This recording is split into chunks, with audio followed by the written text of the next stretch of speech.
কম্বোডিয়ার রাজধানী নমপেন থেকে সকাল 6:30টার গাড়িতে রওনা দিলাম 350 কিলোমিটার দূরে সিয়াম রিপের উদ্দেশ্যে।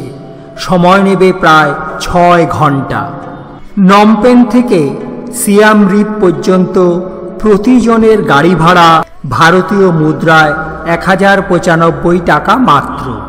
সিয়াম রিপে একটা ইন্টারন্যাশনাল এয়ারপোর্ট আছে, সুতরাং ফ্লাইটেও এখানে পৌঁছানো যায়।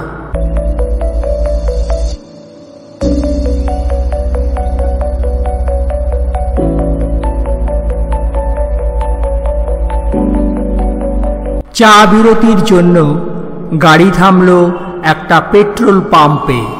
এই গাড়িটা করেই চলেছি আমরা সিয়াম রিপের উদ্দেশ্যে। প্রবেশ করলাম ক্যারাভ্যান রেস্টুরেন্টে। Tea break.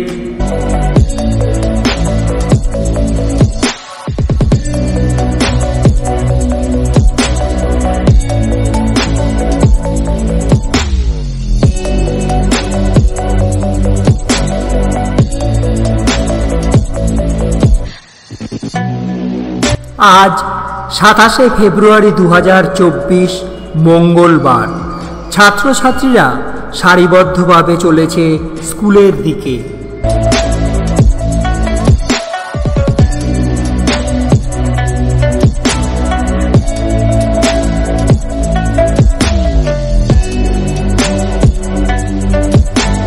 গাড়ি আবার থামল।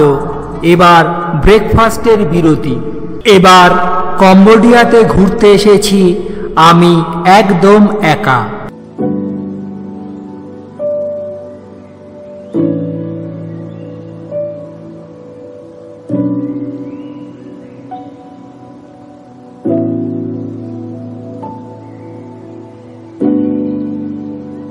কম্বোডিয়া থেকে ভিয়েতনাম যাবার বাসও এখানে থেমেছে ব্রেকফাস্ট করবার জন্য।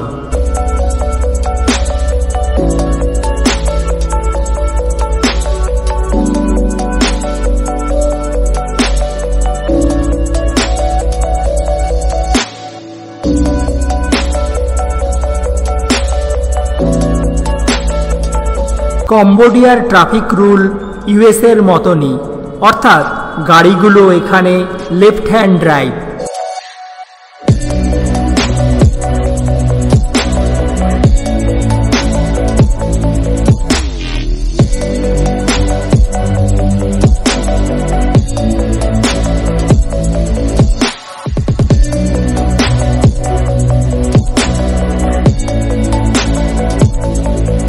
সিয়াম রিপ যখন পৌঁছালাম ঘড়িতে তখন দুপুর 12:30। উঠলাম গার্ডেন ভিলেজ গেস্ট হাউসে। এখানে আমি 3 রাত্রি থাকব। Sharing accommodation. 3 দিনের জন্য ভাড়া নেবে ভারতীয় মুদ্রায় 1351 টাকা মাত্র। আমার রুম পার্টনার হল্যান্ড দেশের।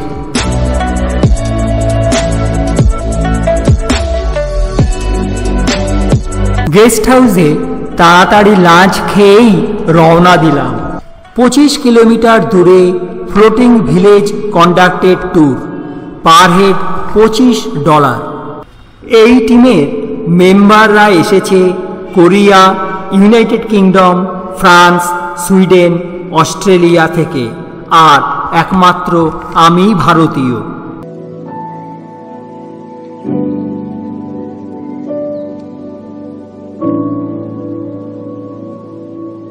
এবার গাড়ি থামল 25 কিলোমিটার দূরে মিনচে গ্রামের ক্যাম্পং ফুক ট্যুরিস্ট ইনফরমেশন কমিউনিটিতে। গাছগাছালি পরিবেষ্টিত লাল মোরামের রাস্তা।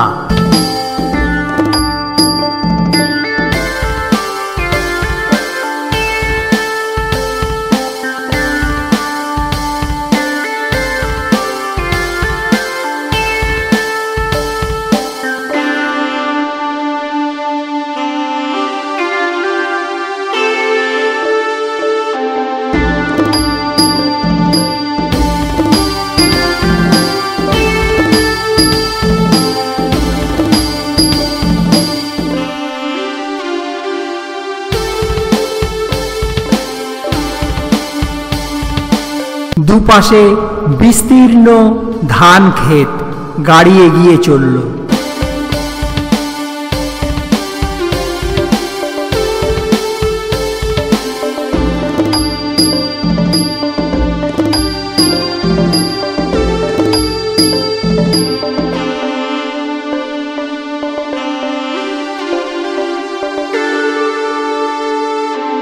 গাড়ি থেকে নেমে এবার আমরা একটা লঞ্চে উঠলাম। মাটিগোলা জলের ছোট্ট এক নদীর মধ্য দিয়ে আমাদের লঞ্চ এগিয়ে চলল।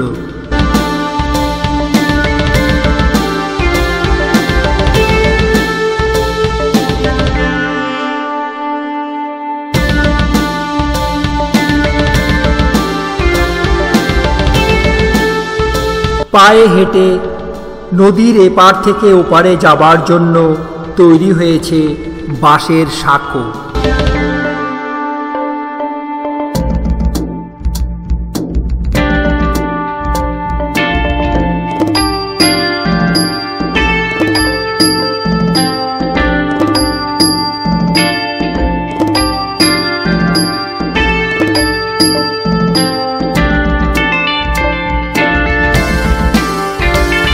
নদীতে জল বেশ কম। দুপারে দেখা যায় লম্বা লম্বা কাঠের বা বাঁশের উপর তৈরি সারি সারি বাড়ি।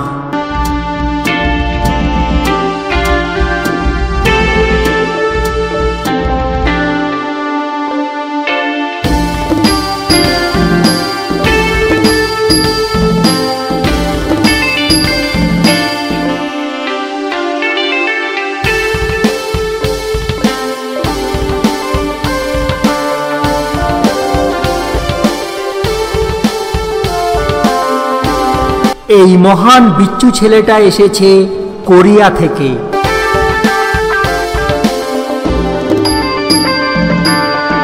বর্ষাকালে নদীর জলস্তর প্রায় ৬-৭ গুণ বেড়ে যায়। তখন নদীর জলের লেভেল প্রায় বাড়ির ফ্লোরের সমান সমান হয়ে যায়। তখন এই গ্রাম পরিণত হয়ে যায় ফ্লোটিং ভিলেজে।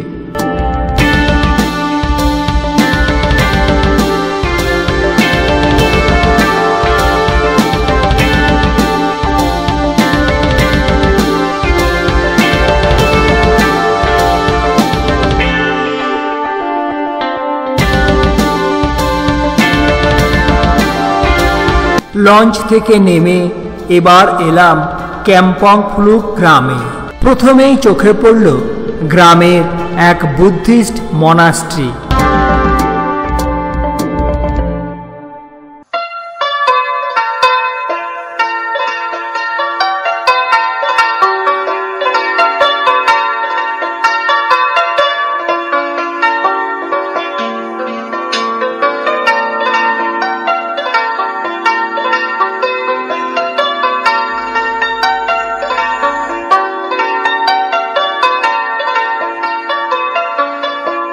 পায়ে হেঁটে গ্রামের মধ্য দিয়ে চলা শুরু। এখানকার অধিবাসীরা মূলত জেলে, মাছ ধরাই এদের জীবিকা। খুবই সরল, সাদাসিধে এবং অতিথি বৎসল।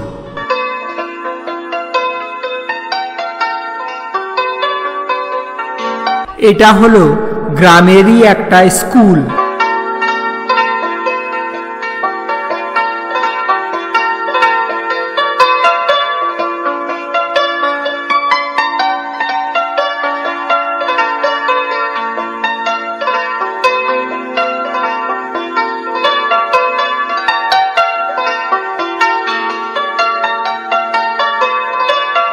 গরমকে উপেক্ষা করে আমরা গ্রামের অধিবাসীদের দৈনন্দিন কাজকর্ম দেখতে লাগলাম।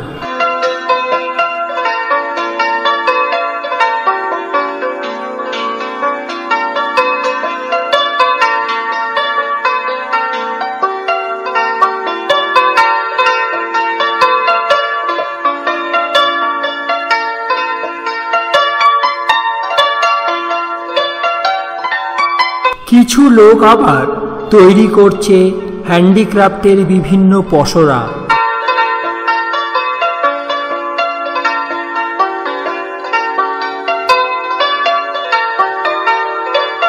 আবার উঠে পড়লাম লঞ্চে।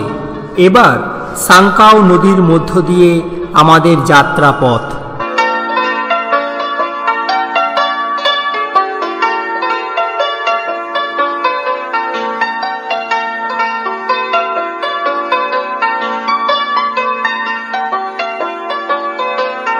নদীর দুপাশে ঘন ম্যানগ্রোভ ফরেস্ট।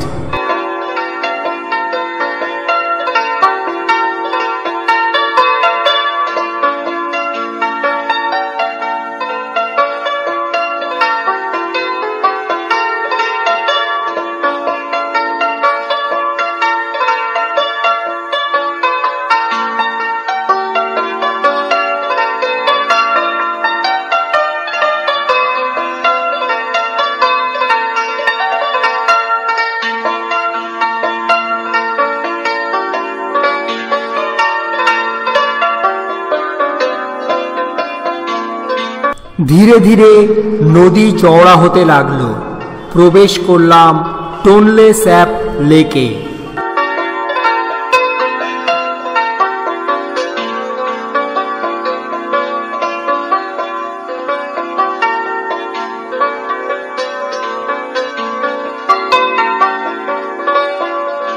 এই টোনলে স্যাপ লেক হল সাউথ ইস্ট এশিয়ার সব থেকে বড় মিষ্টি জলের লেক, যার আয়তন হল 2700 square kilometre. UNESCO world heritage সাইটেরও মর্যাদা পেয়েছে।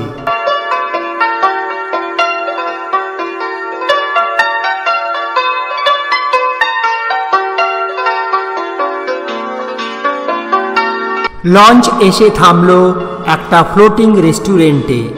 কুমিরও রয়েছে এখানে।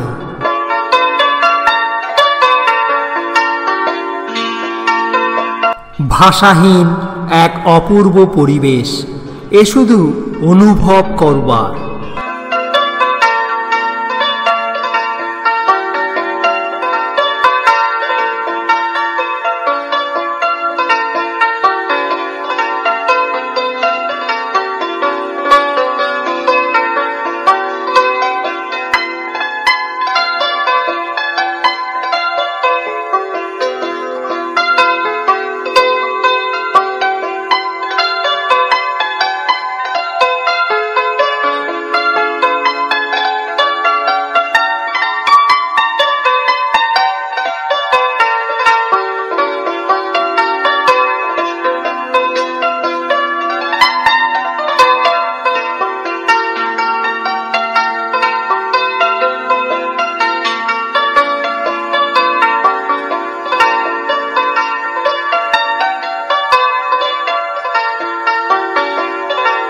ধীরে ধীরে সূর্য ডুবে যাচ্ছে টোনলে স্যাপ লেকে।